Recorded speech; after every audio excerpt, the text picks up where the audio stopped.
Bismillahirrahmanirrahim. Assalamualaikum warahmatullahi wabarakatuh. Alhamdulillahi rabbil alamin. Wassalatu wassalamu ala rasulillahil amin. Sayyidina Muhammadinil karim wa ala alihi wa sahbihi wa dhurriyyatihi wa ummatihi ila yaumiddin wa ba'd. Saudara-saudariku dimanapun Anda berada, semoga kita semua senantiasa diridhai dan dirahmati oleh Allah Subhanahu wa taala serta diberikan bimbingan dalam menjalani setiap aktivitas yang kita titi agar mendapatkan penilaian terbaik di sisi Allah Subhanahu wa taala.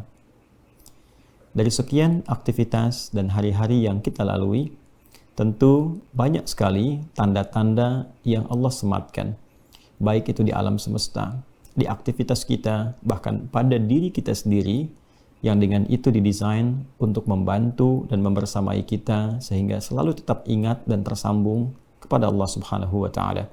Sanurihim ayatina fil afaqi wa fi anfusihim hatta yatabayyana lahum annahu al-haqq. Demikian Allah berfirman dalam Al-Qur'an bahwa kami akan tunjukkan dengan keagunganku, kata Allah, semua tanda-tanda yang mampu mendekatkan seorang hamba kepada Allah Subhanahu wa taala, baik itu di alam semesta, bahkan pada diri kita sendiri, yang menunjukkan semua kebenaran petunjuk yang terkandung di dalam Al-Qur'an.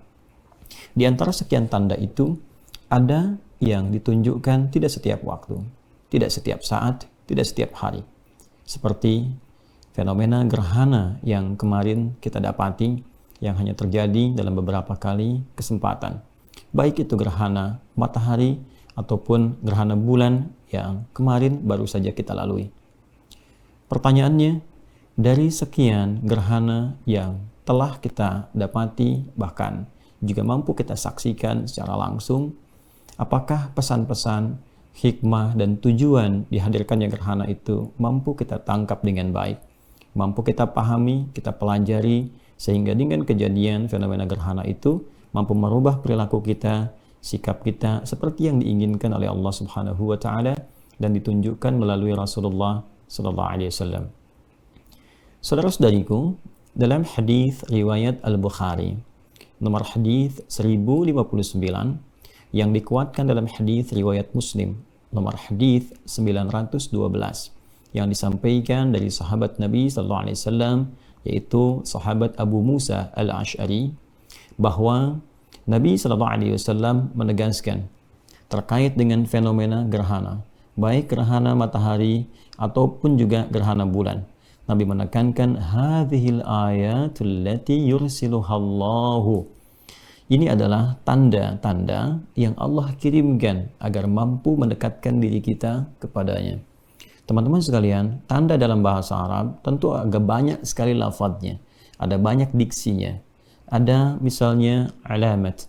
Alamat sudah bahkan menjadi bahasa kita, diserap ke dalam bahasa Indonesia menjadi alamat. Tanda yang mendekatkan kepada tujuan atau pemilik sesuatu. Anda bertanya, di mana alamatnya Quantum Akhir Institute? Ketika Anda mengetahui alamat dimaksud, maka Anda lebih dekat ke tujuan. Anda tidak mengetahuinya, barangkali akan berkelok, berputar, sampai menemukan tempat yang dimaksudkan. Yang kedua, ada yang disebut dengan ayat. Konteks bahasan kita, jamaknya adalah ayat. Jika tunggal ayatun, jika jamak ayatun. Ia bukan sekedar tanda, tapi tanda spesifik yang ditujukan untuk mendekatkan seorang hamba kepada Sang Pencipta. Tanda yang dihadirkan agar makhluk bisa lebih dekat dengan Khalik. Karena itulah misalnya Al-Quran seluruh isinya disebut dengan ayat. Al-Fatihah 7 ayat, Al-Baqarah 286 ayat, Ali Imran 200 ayat. Demikian seterusnya. Disebut dengan ayat karena setiap kali kita berinteraksi dengan Al-Quran, bertambah kedekatan kita terhadap Allah dan meningkat keimanan kita. Itu diantara yang dimaksud di Quran surah ke-8 Al-Anfal di ayat yang kedua. Innamal mu'minuna alladzina idza dzukirallahu wajilat qulubuhum wa idza tuliyat alaihim ayatuhu zadathum imana wa ala rabbihim yatawakkalun.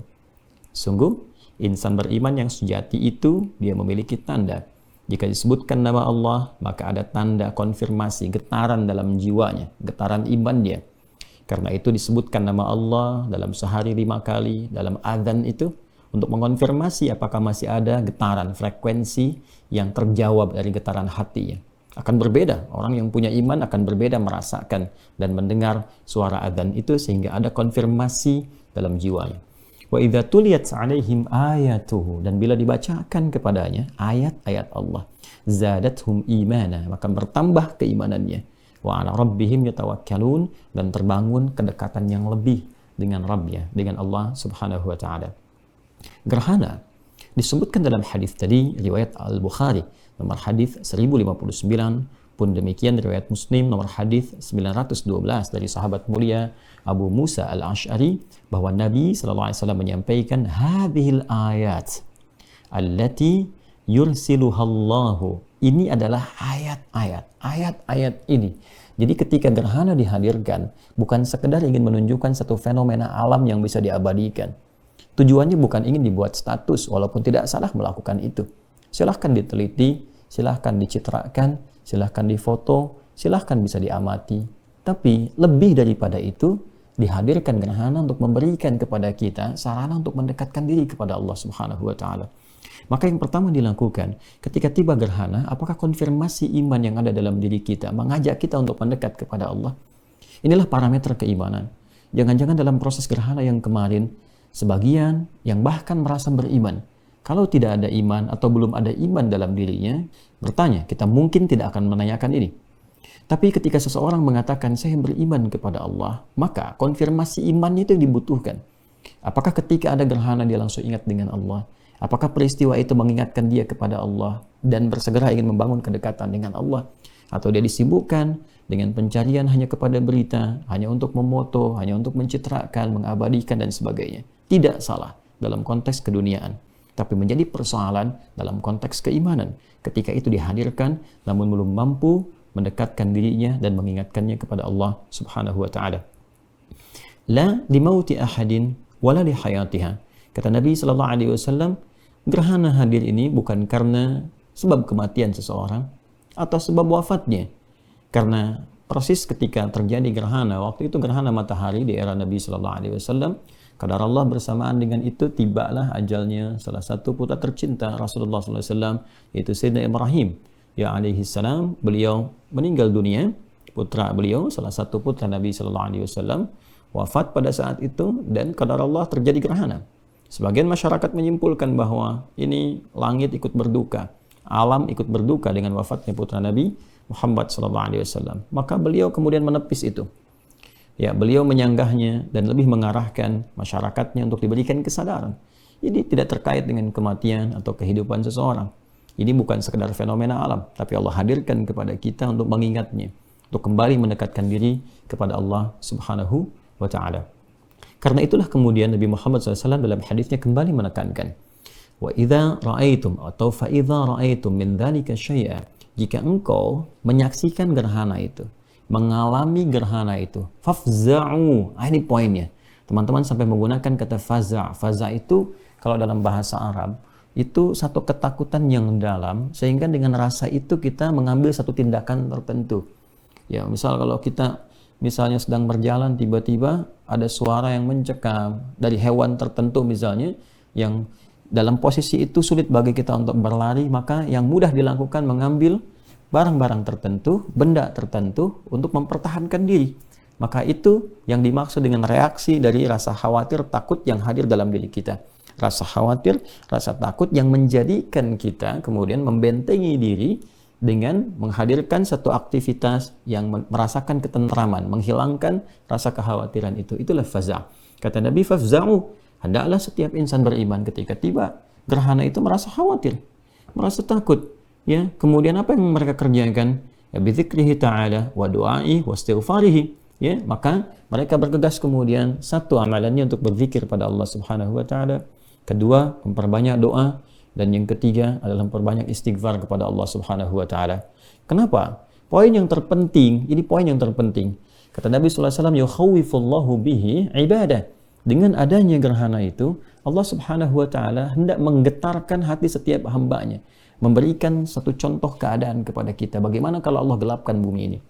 Bagaimana kalau kamu kembali di saat itu ke tempat yang tidak seluas yang kamu dapati sekarang, yang kelihatan dari luar, alam kuburnya cuma berupa petakan-petakan dan suasananya gelap. Sekarang mungkin ada cahaya dari lampu, dari macam-macam, dari elektronik.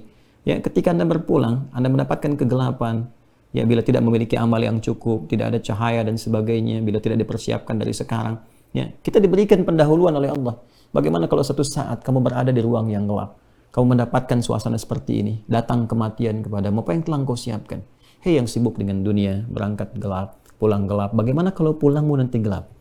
Hei yang sibuk dengan berbagai pekerjaan, mengoleksi kemewahan dunia sehingga lupa dengan akhirat, mengoleksi seakan-akan hidup abadi di dunia, perangkat-perangkat kehidupan, tapi dia menyadari bahwa dia akan wafat, namun dia tidak menyiapkan bekal wafatnya untuk kembali kepada Allah dengan kemuliaan. Karena itulah kemudian didatangkan gerhana untuk memberikan sebuah kesan dan kejut kepada kita, kepada jiwa kita, menyentuh kedalaman hati yang paling dalam. Kamu ingat ya, kalau satu saat kamu pulang, atau hari ini kamu meninggal, dan mendapatkan kegelapan yang sekarang seperti kamu rasakan. Saat ini, suasananya gelap, mencekam, tidak ada cahaya dan sebagainya. Apa yang bisa kamu pertahankan? Apa yang bisa kamu lakukan? Apa yang telah kamu siapkan untuk menghadap Allah Subhanahu wa Ta'ala? Kalau kamu merasa bahwa kamu belum memiliki bekal yang maksimal, belum optimal, masih merasa banyak kesalahan, butuh banyak kesalehan, maka sadarlah. Aku kirimkan, kata Allah, gerhana ini untuk memberikan kesadaran pada jiwamu. Hendaklah engkau merasa khawatir, merasa takut jika sekarang kau merasakan banyak cahaya, banyak kemewahan, banyak kebaikan dunia, dan engkau kelak meninggalkan dunia dan kehilangan semua ini. Apakah engkau mau kau tukar semua keterangan ini, semua kenyamanan ini dengan kegelapan yang sempurna, yang tidak ada fasilitas apapun selain kekhawatiran-kekhawatiran? Karena itu, fafza'u ila dzikrihi, maka bergegaslah untuk berpikir kepada Allah. Tingkatkan amal saleh, baik itu dengan amalan fisik kita, meningkatkan sholat, meningkatkan sholawat pada Rasulullah SAW, ataupun bidu'ai, meningkatkan doa kita, mohon kebaikan kepada Allah, minta kemuliaan-kemuliaan. Kemudian wastighfari, minta ampunan, mohon kepada Allah agar memaafkan kesalahan yang telah lampau, mengampuni dosa-dosa yang telah berlalu, sehingga mampu menatap masa depan dengan pekerjaan yang lebih mulia, lebih baik dibandingkan dengan masa lampau yang telah dilalui. Sehingga seorang insan beriman yang telah melewati gerhana, maka gerhana itu akan memberikan kesan perubahan kepada jiwanya. Secara spiritual, zikir meningkat, dan zikir utama itu ditandai dengan sholat. Quran surah ke-20 ayat ke-14, wa aqimis sholata lidzikri, tunaikan salat untuk mengingat aku, berzikir kepadaku, kata Allah Subhanahu wa Ta'ala. Maka dalam gerhana itu kita menunaikan salat sebagai jawaban dari apa yang Nabi mintakan kepada kita. Maka selepas gerhana, seorang insan beriman, salatnya lebih kuat lagi, lebih mendekat kepada Allah, doanya lebih kuat lagi. Kemudian ini yang paling penting, amalannya lebih berkualitas, baik dengan fisiknya, dengan hartanya, pun dengan apapun yang mampu ia tampilkan dalam kehidupannya. Pertanyaannya, apakah gerhana yang telah kita lalui mampu menghadirkan sifat-sifat itu dalam diri kita? Bila belum hadir secara sempurna, maka waspadalah. Karena apa yang telah Allah hadirkan setidaknya memberikan kita peluang untuk memperbaiki diri, bukan sekedar ingin mengabadikan atau menuangkan itu dalam status yang hanya dikenang dalam kehidupan dunia.